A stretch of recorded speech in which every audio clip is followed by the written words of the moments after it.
توشبوون و مردن بە کۆرۆنا لە هەرێمی کوردستان ڕێژەی پێوانەیی تۆمار کرد. دوای چاوەڕوانێکی زۆری موچەخۆران سەرۆکی حکوومەت کۆتاییهێنانی لێبڕینی موچەی ڕاگەیاند و سبەی دەست بە دابەشکردنی موچە دەکرێت. هێزەکانی سەر بە تورکیا لە عەفرین بۆ سڕینەوەی ئاسەواری کورد گۆڕستانەکان هەڵدەکەن و نزرگەکان خاپوور دەکەن.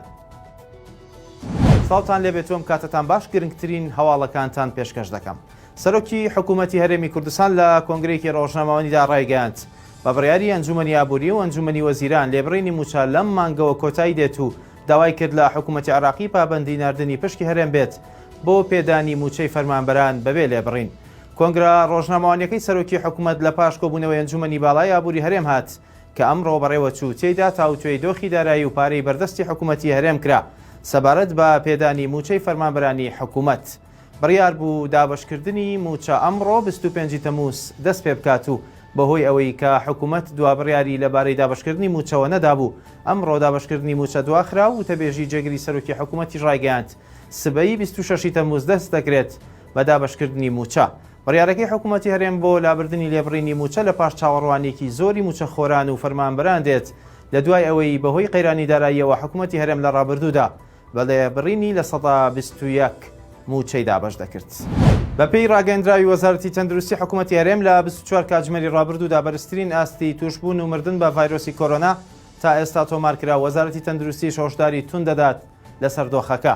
بەپێی ئامارە ڕاگەیاندراوەکانی وەزارەتی تەندروستی حکوومەتی هەرێم لە ماوەی 24 کاتژمێری ڕابردوودا 11631 پشکنین ئەنجام درا و لەو ژمارەیەش 2178 کەس تووشی کۆرۆنا بوون و 14 توش بووی نەخۆشیەکەش گیانیان لە دەستداوە.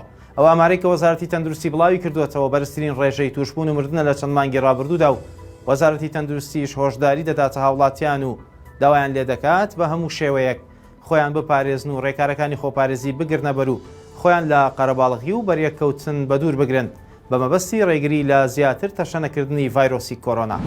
ئەمڕۆ لە تەواوی هەرێمی کوردستان تاقیکردنەوەی کۆتایی ساڵی قۆناغی 12 ئامادەیی دەستی پێکرد.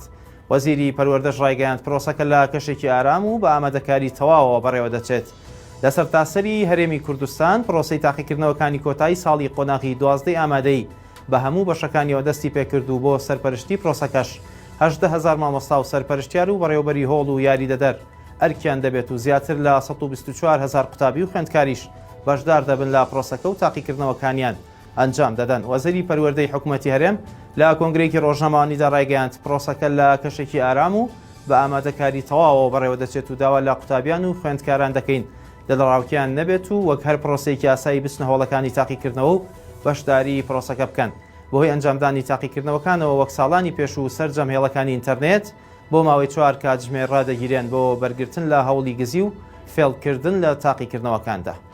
بەپێی نوێترین راپۆرتی ناوەندی دۆکۆمنتکردنی پێشەرکاریەکانی باکووری سووریا هێزە چەکدارەکانی سەر بە تورکیا لە پێناوگۆڕینی ناسنامەی کوردیانەی ناوچەکە پرۆسەی وێرانکردنی گۆڕستانەکانی ناوچە جیاوازەکانی عەفرینیان چڕچڕ کردووەتەوە. لە راپۆرتەکەی ناوەندە سووریەکەدا هاتووە هێزەکانی تورکیا و گروپە چەکداریە سووریەکانی سەر بە تورکیا بەردەوامن لە تێکدانی گۆڕستانەکانی عەفرین و وێرانکردنی نزرگە و شوێنە پیرۆزەکان و هەڵکردنەوەی گۆڕی کەسە ناسراوەکانی ناوچەکە. ئەویش لە چوارچێوەی بەردەوامیدان بە سیاسەتی دەرکردنی زۆرەملەی خەڵکو و سڕینەوەی ناسنامەی ڕەسەنی ناوچەکە و سڕینەوەی لە بیرەوەری و هزری خەڵکەکە. هەر بەپێی سەرچاوەکانی ناوەندەکە لە دوایین تاوانی وێرانکردنی گۆڕستانەکانی هەرێمی عەفرین چەکدارانی سەر بە میلیشای لیوای سقوڕ شیمال کە یەکێکە لە گروپە چەکداریە سووریەکانی سەر بە ئەنکەرە دەستیان کردووە بە وێرانکردن و هەڵدانەوەی گۆڕستانی گوندی شێخورزە لە ناحیەی بلبلەی عەفرین. راپۆرتەکە ئاماژەی بۆ ئەوەش کردووە لە ماوەی ڕابردوودا گۆڕستانی ناحیەی جندریسی عەفرین و گۆڕستانی گوندەکانی حەسەندیرا لە ناحیەی بلبلە تێک دراون. هەواڵەکانم پێشکەشکردن خواتان لەگەڵ بێت.